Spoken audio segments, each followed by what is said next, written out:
नमस्कार बंधुगण, welcome back to my YouTube channel BNT education. आसंतु आज एक गुरुत्वपूर्ण सूचना उपरे नजर पकेबा जहाँकि रही प्रथम श्रेणी अष्टम श्रेणी पिलामानंकर पठन प्रोत्साहन पाई लिटरेसी मीटर एवं मंथली ट्राकर किपरि रेकर्ड मेंटेन करिवे। तेबे आसंतु विलंब न करी भिडियोटी को आरंभ करिबा। पढ़िबा गढ़िबा ओडिशा। मान्यवर मुख्यमंत्री 5 सेप्टेम्बर 2025 रे छात्र छात्री मानक मध्य मौलिक पठन दक्षता को उन्नत करिबा पई एक पठन प्रोत्साहन अभियान आरंभ करिसंती। एही अभियान रो लक्ष्य एही अभियान पिला मानक पठन दक्षता को सुदृढ़ करी नियमित पठन अभ्यास को विकसित करी स्वाधीन पाठक हेबा उपरे ध्यान केंद्रीभूत करूछि।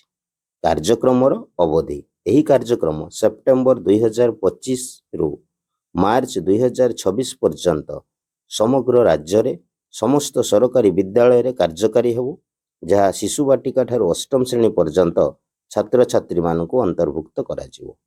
पठन कार्यक्रमर गठन प्रथम और द्वितीय श्रेणी दैनिक 120 मिनिट साक्षरता पीरियड रो 40 मिनिट को पठन कार्य पय व्यवहार कराजिवो।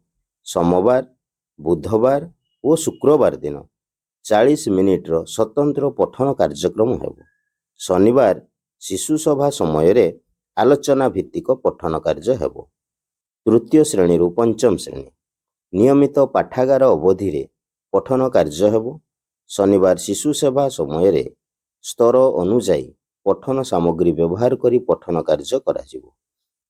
षष्ठ श्रेणी रु अष्टम श्रेणी पर्यंत प्रति विकल्प सप्ताह रे पाठागार अवधि एवं शनिवार शिशु सभा समय रे पठन कार्य हेबो। सप्ताह गुड़िक विकल्प भाव में आकांक्षी पाठ्यक्रम और पठन कार्य कराजिवो। स्कूल गुड़िक उपलब्ध पाठ्य संबल व्यवहार करी अभियान रो प्रथम पर्याय सेप्टेम्बर एवं अक्टोबर 2025 मध्य जारी रहिथिला। कार्यान्वय पद्धति निम्नलिखित अटे। HM सेमानंकर शिक्षक दल सहित समस्त विद्यालय पाठागार पुस्तक एवं पाठ्य सामग्री को 3टी वर्ग रे वर्गीकरण करिवे। स्तर 1 पई चित्र सहित सरल वाक्य थिबा पुस्तक स्पष्टता करिवे। स्तर 2 पई निर्माण चित्र सहित छोट अंश थिबा पुस्तक। स्तर 3 पई कम चित्र सहित लंबा पाठ थिबा पुस्तक। यह सहित विद्यालय स्तर रे केवल चित्र पुस्तकर एक पृथक सेट जेपरिकी बड़ पुस्तक एवं चित्र कार्ड। पाठ अभियान कार्यकारी करुथिबा प्रथम श्रेणी रु अष्टम श्रेणी समस्त विद्यालय रे श्रेणीगृह रे एक मासिक ट्राकर एवं साक्षरता मीटर प्रदर्शित हेबो। देखंतु यह सबुठारु गुरुत्वपूर्ण तथ्य आपणकर क्लासरूम रे एक मासिक ट्राकर रहिबो एवं साक्षरता मीटर डिस्प्ले हेबो। तेणु आपणकर क्लासरूम रे साक्षरता मीटर फॉर्मेट एही भली भाव रे रहिबो। स्तर रहिबो। स्तर रे आपणकर स्तर 1, स्तर 2, स्तर 3 रहिबो एवं मानदंड कोन रहिबो देखंतु। मानदंड रहिबो वर्णमाला और शब्द पढ़ी पारुथुवा छात्रंक संख्या, देन रहिबो वाक्य पढ़ी पारुथुवा छात्रंक संख्या, आउ स्तर 3 रे रहिबो अनुच्छेद पढ़ी पारुथुवा एवं बुझी पारुथुवा छात्रंक संख्या। धरा जाऊ आपणकर क्लास 1 कथा हमें चिंता करिबा। धरा जाऊ क्लास 1 रे आपणकर 8 जन पिला अछंती। वर्णमाला एवं शब्द पढ़ी पारुथुवा छात्र संख्या आपण बेसलाइन असेसमेंट रे धरा जाऊ देखिसंती आपणकर 3 जन अछंती। देन वाक्य पढ़ी पारुथुवा छात्रंक संख्या धरा जाऊ 2 जन अछंती। ताले अनुच्छेद पढ़ी पारुथुवा छात्रंक संख्या धरा जाऊ 3 जन अछंती। एही भली भाव रे आपणकर द्वितीय, तृतीय, चतुर्थ, पंचम, षष्ठ, सप्तम, अष्टम श्रेणी पिला मानकर एही साक्षरता मीटर फॉर्मेट रे हमकु क्लासरूम रे डिस्प्ले करिवार अछि।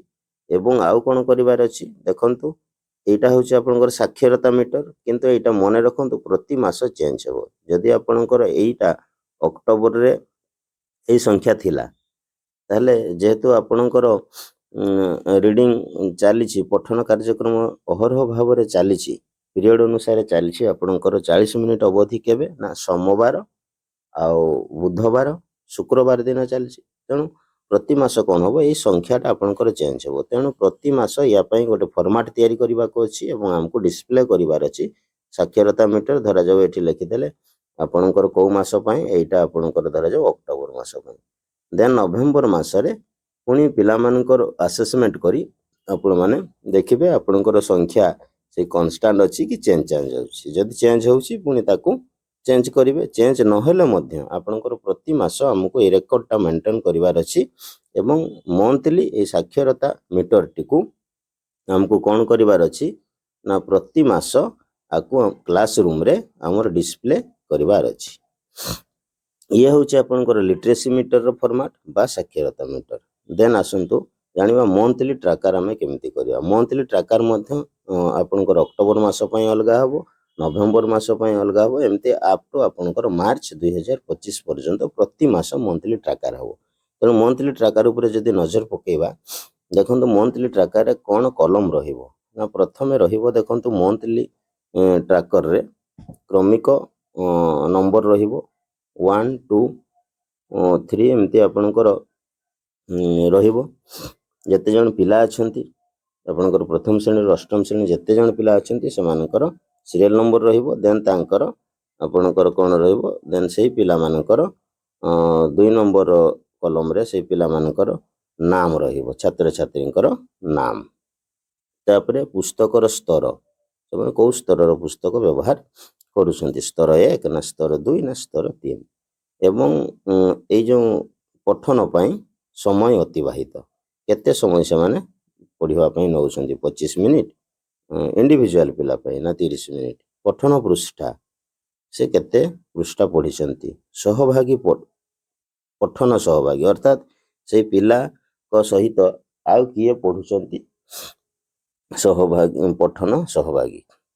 ଶିକ୍ଷକଙ୍କ ମତାମତ, ଯଦି 2 ଜଣ ପିଲା ଆପଣଙ୍କର ପିୟର ଲର୍ଣ୍ଣିଂରେ ଭଲ ପଢ଼ୁଛନ୍ତି ତାହେଲେ ଭଲ ପ୍ରୟାସ ବୋଲି ଗୋଟେ ମତାମତ ଦିଆଯାଇଛି। ଏବଂ ଏଇ ମନ୍ଥଲି ଟ୍ରାକରଟି ମଧ୍ୟ ଆପଣ କ'ଣ କରିବେ ନା ପ୍ରତି ମାସ ଚେଞ୍ଜ କରିବେ।